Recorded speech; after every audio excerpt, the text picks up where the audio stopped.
Live from WTVO Rockford and your home team. Eyewitness News at 5 starts now. Yesterday's Ogle County bus crash is now fatal. Police put the pieces together to understand what happened. And Cherry Valley Police seek their first ever deputy chief. As the village grows, responsibilities for police and crime in the community grow with it. Plus, the January 6th committees collected more than 2,000 text messages from President Donald Trump's former chief of staff. Many were to a controversial congresswoman from Georgia. Good evening, I'm Mimi Murphy. And I'm Eric Wilson. The driver of one of the vehicles in yesterday's accident outside of Oregon has died. Police say 55-year-old Dirk Miller of Mount Morris appears to have crossed the center line and veered into the northbound lane of Illinois Route 2. That's when his car hit another one and a 15-passenger school bus. 2 adults on the bus and the third vehicle's driver were taken to hospitals for non-life-threatening injuries. 1 juvenile passenger on the bus was not hurt and released to a family member. A woman is dead after an overnight shooting in Rockford. This happened on Greendale Drive near Hillman Elementary School, west of Harrison and Alpine. Officers were called just before midnight. They found the front of the house had several bullet holes. Inside, a 56-year-old woman was found shot. She died at the hospital. No word from police on a suspect or what may have motivated the attack. Investigators haven't announced any arrests. If you have any information, contact the Rockford Police Department or leave a Crime Stoppers tip. Police in Janesville arrest 3 teenagers. They say broke into a house and took several items, including a dog. Police were notified of the break-in by the homeowner, who was not home at the time, but was watching on video cameras in the house. When police arrived, the 3 juveniles fled but were apprehended. Police say there was also a vehicle in the driveway that sped off as they approached. A chase followed but was terminated due to danger to the public. Police did ultimately find the vehicle, which had been reported stolen, along with the dog taken from the house. Investigators think a hot tub may have caused a late-night fire in Roscoe. Harlem-Roscoe firefighters arrived on Tarragon Court in Roscoe just after midnight. They said all residents were out of the building. First responders contained the flames to one level of the home. The department hasn't released an official cause, but early signs point to something electrical. The Chicago Rockford International Airport announces emergency training and disaster response exercises for tomorrow morning. Local police, firefighters, hospital and aircraft rescue and firefighter crews will all be participating. The exercise simulates a passenger aircraft crash and is required by the FAA every 3 years.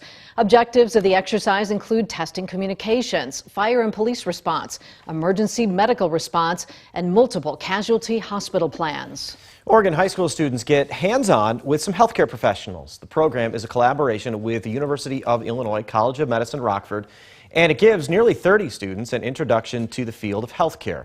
Students were able to learn more about medical, pharmaceutical, and nursing careers by meeting with local professionals and working on a health topic exploration project. For some of them, the program gave them an opportunity they've been looking for quite some time. I have wanted to be in the healthcare field for probably 5 years now. It is a big passion of mine, and I really love it. The program at Oregon High School runs over the course of 6 weeks. Today, students learn about hospice care and in-flight nursing. The Cherry Valley Police Department's looking for a new deputy chief. According to the chief of police, the village is growing and crime is growing right along with it. The chief also noted that law enforcement's changing, with more emphasis being shifted to administrative duties. The department's looking for someone who can not only help with the new responsibilities being placed on police departments due to new laws, but also someone who can help in looking over new hires, adding that having more experienced people on the force is a win-win for everyone. Police are continuing the search for a suspect in the death of a 10-year-old girl in Chippewa Falls, Wisconsin. They've also increased law enforcement presence around nearby schools. Ileana Lily Peters' body was found yesterday morning near a walking trail. According to the Chippewa Falls Police Department, the girl was last seen by family members Sunday night. Her father contacted police after he said she didn't return from a visit to her aunt's house. Police reported a bicycle believed to belong to the girl was found in the woods a short distance from her aunt's house. Chippewa Falls Police Chief Matthew Kelm said a homicide investigation is underway. He says no one is currently in custody in connection with the incident. The chief asks the public to remain vigilant as there, quote, may be a danger to the public. Vice President Kamala Harris tests positive for COVID-19. Her office issuing a statement on Tuesday after she tested positive with both a rapid and PCR test. Going on to say that Harris has exhibited no symptoms and plans to isolate and work from her residence. At this time, Harris is not considered a close contact of President Biden or the First Lady. The vice president will return to the White House after a negative test. Secretary of State Antony Blinken tells Congress to fully fund the State Department in the upcoming budget so lawmakers can make sure Russia's invasion of Ukraine fails. Blinken told the Senate Foreign Relations Committee the, quote, U.S.-led global response to Russia's invasion underscored the power and purpose of American diplomacy. He said the proposed budget was needed to continue to rally NATO partners to keep Ukraine from falling into Russia's hands. The budget request before you predated this crisis, but fully funding it is critical, in my judgment, to ensuring that Russia's war in Ukraine is a strategic failure for the Kremlin and serves as a powerful lesson to those who might consider following its path. Secretary Blinken says the agency plans on returning diplomats to Ukraine this week, but was not willing to divulge details. United Nations Secretary General Antonio Guterres calls on Russia to cease fire in Ukraine. Guterres visited Moscow and had a meeting with Russian Foreign Minister Sergei Lavrov. He's scheduled to travel to Kyiv later this week. Know that we have today, in facing a complex situation in Ukraine, different interpretations about what's happening in Ukraine. But that does not limit the possibility to have a very serious dialogue on how best we can work to minimize the suffering of people. Lavrov said the willingness of the UN to seek a peaceful solution was appreciated. The latest developments in the January 6th investigation. ABC News confirming the details of more than 2,300 text messages first obtained by CNN sent to and from former President Trump's chief of staff, Mark Meadows. Those messages were exchanged right around the time of the January 6th Capitol riot. Some texts show some Republicans calling on Trump to end the violence that day. Other lawmakers appeared to push efforts to overturn the election or even invoke martial law. ABC's Ike Ijiochi is in Washington with more. 2,319 texts. That's how many messages former President Trump's chief of staff, Mark Meadows, gave to the House committee investigating the deadly January 6th Capitol attack. Some of the most interesting messages are from Representative Marjorie Taylor Greene, a staunch supporter of Donald Trump who's backed his baseless conspiracy theories of election fraud. On January 17th, just 3 days before then-President-elect Joe Biden's inauguration, Greene texted Meadows about a conversation she and other House members had about possible ways to prevent Biden from becoming president. In our private chat with only members, Greene wrote to Meadows, several are saying the only way to save our republic is for Trump to call for martial law. I don't know on those things. I just wanted you to tell him. They stole this election. We all know they will destroy our country next. A group of Georgia voters are currently challenging Greene's ability to seek re-election in court, citing a rarely used provision in the 14th Amendment. On Friday, under oath, Greene was specifically asked about calling for martial law. Did you ever advocate for martial law prior to the inauguration of Mr. Biden with any member of the White House staff that was part of the Trump administration? I don't recall. During the riot, several people in Trump's inner circle were pleading with him to do something to stop the attack. Even Donald Trump Jr. begged Meadows to push his father to make a statement, texting, he's got to condemn this expletive ASAP. The Capitol Police tweet is not enough. ABC News has confirmed that Donald Trump Jr. will soon be voluntarily testifying to the House Select Committee. The committee expects to begin holding public hearings in June. Ike Ijiochi, ABC News, Washington. To date, no formal charges have come out of the January 6th committee's investigation. Now, your First Warn weather forecast from Chief Meteorologist Candace King. Well, it is nice to see the sunshine out there after our day started off with plenty of cloud cover and lots of chills. The clouds holding temperatures in a couple of spots a few degrees above freezing as they did hold on a little longer here through this morning. But notice across northwest portions of Illinois up into southwest Wisconsin, that temperature got down close to freezing, if not a little below. Once again, our temperature temperatures here for tonight are going to dip down thanks to that clear sky. It has been a little windy out there today, but our wind, as high pressure moves closer to us, going to subside a bit. So this should allow more of those low 30s to become a little more common by tomorrow morning. 51 our temperature in Rockford, 49 in Freeport, 46 in Monroe. Still with that northwesterly wind chills in a couple of spots, dropping a few degrees below that actual temperature. Clear sky, no rain for our weather watcher Mike here in Forston, checking in with a mostly clear sky and temperature at 49. Mentioned the wind. It's sustained from the northwest, 10 up to 20 miles per hour. We have had some gusts today nearing 30, so another windy day as that high pressure system sits off to our west and northwest. Now, I mentioned those cold temperatures. Another freeze warning goes into effect. This will be at midnight tonight and run through 8 o'clock tomorrow morning. Overnight lows will drop into the low 30s. I think tonight we actually have a better potential for frost as the center of that high moves overhead. But there are going to be more clouds that'll be moving in for some, especially southern Wisconsin, far northern Illinois, I think, by the time we get to sunrise tomorrow. So I don't think that frost potential is going to be anything that'll be too widespread for us.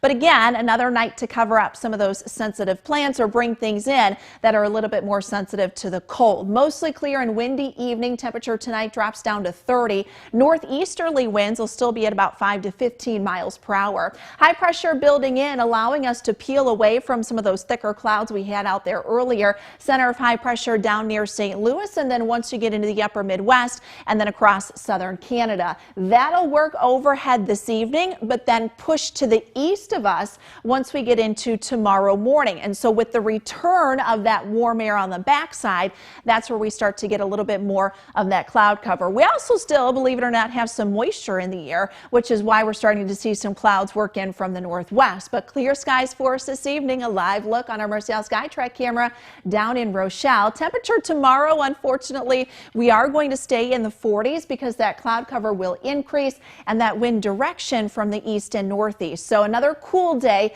and then we could see a couple of showers pass through once we get into the afternoon. So let's put that together with Futurecast. Here's that cloud cover moving in. Again, that may keep temperatures in some spots just above that freezing mark, so we'll watch that as we go through the morning tomorrow. Couple of breaks in that, but cloud cover thickens up for the afternoon. Upper 40s for a lot of us. We actually have a boundary thanks to that high pressure to our east and then low pressure building over to the west. So that's going to be kind of the driving force here for our weather these next couple of days. You've got a couple showers there. And did you notice some pink showing up on that tomorrow night into Thursday? It is possible that we could have a couple of snowflakes mix in late tomorrow night and then going into Thursday, but a couple of rain showers there as we head towards Thursday afternoon. 50 up to 61 on Friday. Guys, we'll keep those temperatures in the 60s here as we go through the weekend. Now sports with sports director Scott Lever. If you had doubts about the Bulls bouncing back tomorrow night against the Bucks, those doubts will skyrocket if two key Bulls can't play. We learned today that Zach LaVine is tested positive for COVID. He's in the NBA's COVID protocols. He won't play tomorrow night unless some follow-up tests come back negative. LaVine hasn't been himself in this series, but he is averaging more than 19 points per game. Also, Alex Caruso is in concussion protocol, and he might not play. Billy Donovan might not have any other choice but to lean on Ayo Dosunmu and Kobe White. Well, Bears fans can only hope that Ryan Poles is better at drafting players than Ryan Pace was. Poles will make his first pick Friday night in the second round of the draft. The Bears have 2 second-round picks thanks to the Khalil Mack trade. And Poles was asked today how important this first draft is for him. Very important. Every draft is important. It's anytime you can bring in new young talent that can create competition and help get better. And obviously with the way free agency is, you get a rookie contract, you get a little bit of time and to keep tweaking things and improve. Well, the Packers will have 2 first-round picks Thursday night and 2 second-round picks Friday night. You'd think it's a no-brainer that a couple of those will be used on receivers. Or might those extra picks allow the Packers to make some trades? Here's Brian Gutekunst. Having more picks kind of in the top 3 rounds than we've had in a while, I think there's probably temptations on both sides to move around a little bit or just to sit and pick as well. So We'll kind of see what's available, and I think a lot of it's just going to be how the draft falls. But it is some of the conversations this week are just trying to kind of set things up to see what availability we have to move up or down. Well, the Ice Hogs are in a holding pattern until tomorrow night when they play at Iowa. Even though the Hogs have clinched a playoff spot, they still have something to play for. They still have a shot to overtake Milwaukee for the number 3 seed in the Central Division. Forward Mike Hardman will do his darndest to make that happen. In Hogs' last 4 games, he scored 4 goals. I think just trying to shoot the puck more. I think that the last probably 10 games I've been trying to pass, but I think just having a shoot first mentality, and it's been going in for me, so I've been kind of lucky, yeah. Candace will have a final weather check in a moment. But first, here's a look at what's to come on News Nation. A military veteran diagnosed with pneumonia. Turns out it would become stage 4 lung cancer. Now, Master Sergeant Richard Stayskull battles the government again. Why he hasn't seen a penny from the military malpractice bill named after him. An exclusive report tonight on News Nation Prime. Now here's Dan Abrams. Thanks. Tonight on Dan Abrams Live. The Biden administration urged the Supreme Court today to end the Remain in Mexico policy at the border. And they're trying to repeal Title 42. But do they really want to win and suddenly have hundreds of thousands more migrants at the border? Or is the Biden administration trying to have the courts do the heavy lifting? That's tonight on Dan Abrams Live. That's coming up tonight on the fastest growing cable news network in America, News Nation. It's available on the cable and satellite stations you see here. You can also head to newsnation.com. Candace is back with more on that freeze warning coldness for tonight. Yeah, that's the perfect way to sum it up. Just the thumbs down with the raspberry. We love when you use scientific terms like that. You know, we took a class actually in going through the study Someday of in your meteorology. career, you will have to describe a freezing morning practically at the end of April. Yeah, early May. Yeah, they taught us just exactly how to describe that. Yeah, I mean, it's not atypical. You know, usually around the 27th of May April is when we actually get our last spring freeze. Tonight we've got another freeze warning in place for northern Illinois, so bring anything sensitive into the cold. A little bit more cloud cover tomorrow, highs near 49. Thanks, Candace. And thank you for spending time with us. Stay safe.